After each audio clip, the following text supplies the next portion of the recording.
യോഹന്നാൻ 20 അധ്യായം. ശൂന്യമായ കല്ലറ. ആഴ്ചയുടെ 1 ദിവസം അതിരാവിലെ ഇരുട്ടായിരിക്കുമ്പോൾ തന്നെ മഗ്ദലേന മറിയം ശവകുടീരത്തിൻ്റെ സമീപത്തേക്ക് വന്നു. ശവകുടീരത്തിൻ്റെ കല്ല് മാറ്റപ്പെട്ടിരിക്കുന്നതായി അവൾ കണ്ടു. അവൾ ഉടനെ ഓടി ശിമയോൻ പത്രോസിൻ്റെയും യേശു സ്നേഹിച്ചിരുന്ന മറ്റേ ശിഷ്യൻ്റെയും അടുത്തെത്തി പറഞ്ഞു, കർത്താവിനെ അവർ കല്ലറയിൽ നിന്ന് മാറ്റിയിരിക്കുന്നു. എന്നാൽ അവനെ അവർ എവിടെ വച്ചുവെന്ന് ഞങ്ങൾക്കറിഞ്ഞുകൂടാ. പത്രോസ് ഉടനെ മറ്റേ ശിഷ്യനോട് കൂടെ കല്ലറയുടെ അടുത്തേക്ക് പോയി. അവർ ഇരുവരും ഒരുമിച്ച് ഓടി. എന്നാൽ മറ്റേ ശിഷ്യൻ പത്രോസിനേക്കാൾ കൂടുതൽ വേഗം ഓടി ആദ്യം കല്ലറയുടെ അടുത്തെത്തി. കുനിഞ്ഞു നോക്കിയപ്പോൾ കച്ച കിടക്കുന്നത് അവൻ കണ്ടു. എങ്കിലും അവൻ അകത്തു പ്രവേശിച്ചില്ല. അവൻ്റെ പിന്നാലെ വന്ന ശിമയോൻ പത്രോസ് കല്ലറയിൽ പ്രവേശിച്ചു. കച്ച അവിടെ കിടക്കുന്നതും തലയിൽ കെട്ടിയിരുന്ന തൂവാല കച്ചയോടുകൂടെയല്ലാതെ തനിച്ച് ഒരിടത്ത് ചുരുട്ടി വച്ചിരിക്കുന്നതും അവൻ കണ്ടു. അപ്പോൾ കല്ലറയുടെ സമീപത്ത് ആദ്യം എത്തിയ മറ്റേ ശിഷ്യനും അകത്തു പ്രവേശിച്ച് കണ്ടു വിശ്വസിച്ചു.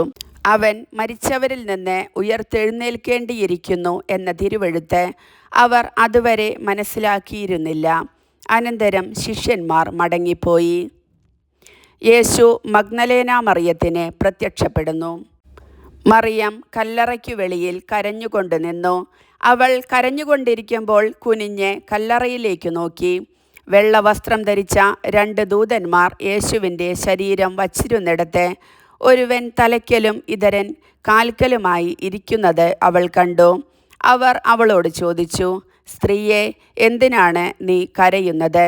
അവൾ പറഞ്ഞു, എൻ്റെ കർത്താവിനെ അവർ എടുത്തുകൊണ്ടുപോയി.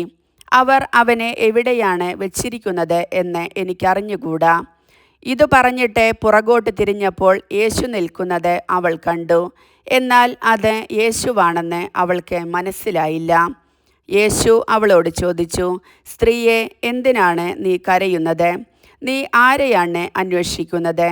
അത് തോട്ടക്കാരനാണെന്ന് വിചാരിച്ച് അവൾ പറഞ്ഞു, പ്രഭോ, അങ്ങ് അവനെ എടുത്തുകൊണ്ടു പോയെങ്കിൽ എവിടെ വച്ചു എന്ന് എന്നോട് പറയുക. ഞാൻ അവനെ എടുത്തുകൊണ്ട് പോയിക്കൊള്ളാം. യേശു അവളെ വിളിച്ചു, മറിയം. അവൾ തിരിഞ്ഞ് റബ്ബോനി, ഗുരു എന്നർത്ഥം എന്ന് ഹെബ്രായ ഭാഷയിൽ വിളിച്ചു. യേശു പറഞ്ഞു, നീ എന്നെ തടഞ്ഞു നിർത്താതിരിക്കുക. എന്തെന്നാൽ ഞാൻ പിതാവിൻ്റെ അടുത്തേക്ക് ഇതുവരെയും കയറിയിട്ടില്ല.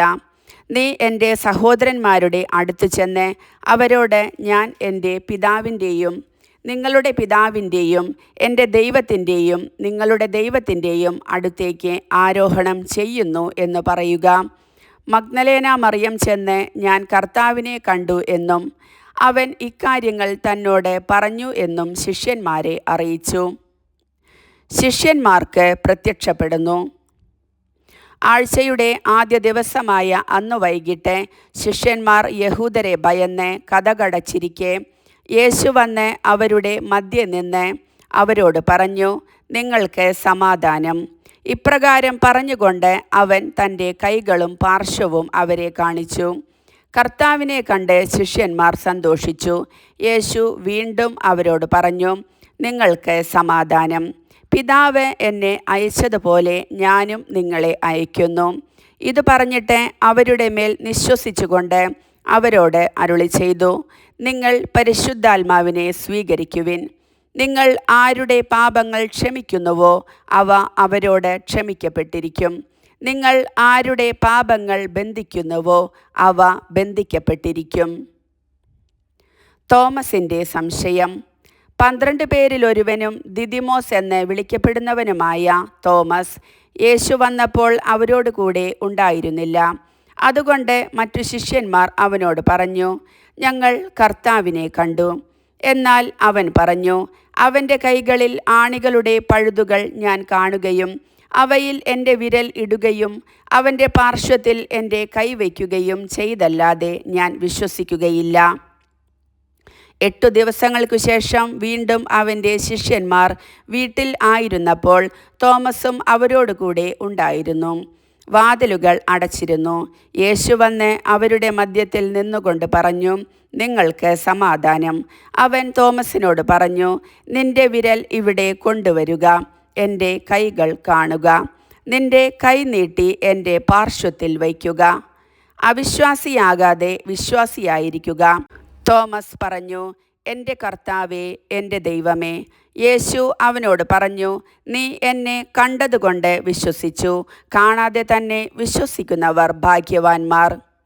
ഈ ഗ്രന്ഥത്തിൽ എഴുതപ്പെടാത്ത മറ്റനേകം അടയാളങ്ങളും യേശു ശിഷ്യരുടെ സാന്നിധ്യത്തിൽ പ്രവർത്തിച്ചു. എന്നാൽ ഇവ തന്നെയും എഴുതപ്പെട്ടിരിക്കുന്നത് യേശു ദൈവപുത്രനായ ക്രിസ്തുവാണെന്ന് നിങ്ങൾ വിശ്വസിക്കുന്നതിനും അങ്ങനെ വിശ്വസിക്കുക നിമിത്തം നിങ്ങൾക്ക് അവൻ്റെ നാമത്തിൽ ജീവൻ ഉണ്ടാകുന്നതിനും വേണ്ടിയാണ്. കർത്താവിൻ്റെ വചനം.